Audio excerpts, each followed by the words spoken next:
The case of Laci Denise Rocha. December 24, 2002.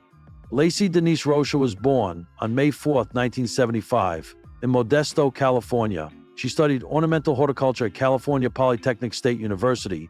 There, she met Scott Lee Peterson, born October 24, 1972, in San Diego. They got married in 1997 and settled in Modesto. Laci worked as a substitute teacher. Scott sold agricultural fertilizers. By 2002, they were expecting their first child, a boy they wanted to name Connor.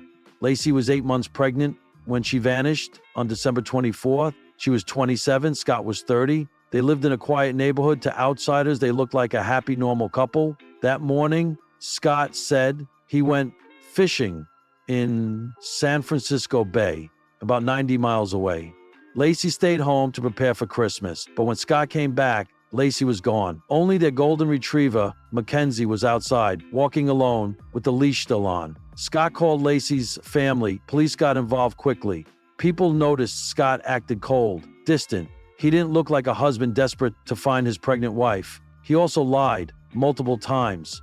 He didn't tell police about his fishing trip or that he had a boat until they asked. Then came the shock. Scott had a secret girlfriend, Amber Fry, born February 10, 1975, a licensed massage therapist from Fresno. They met through a mutual friend, Sean Sibley, in November 2002, just 6 weeks before Laci disappeared. Amber didn't know Scott was married. He told her he was a widower. When she saw the news about Amber went to the police, she helped by secretly recording Scott. In those calls, Scott lied again. He even pretended to be in Europe while he was actually attending a candlelight vigil for Laci. The police focused harder on him. They discovered Scott had made homemade concrete anchors before Laci disappeared. They believed he used them to weigh down her body.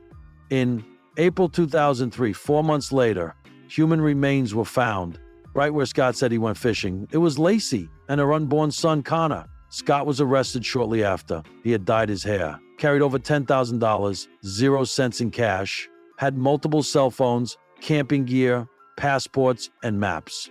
It looked like he was trying to run.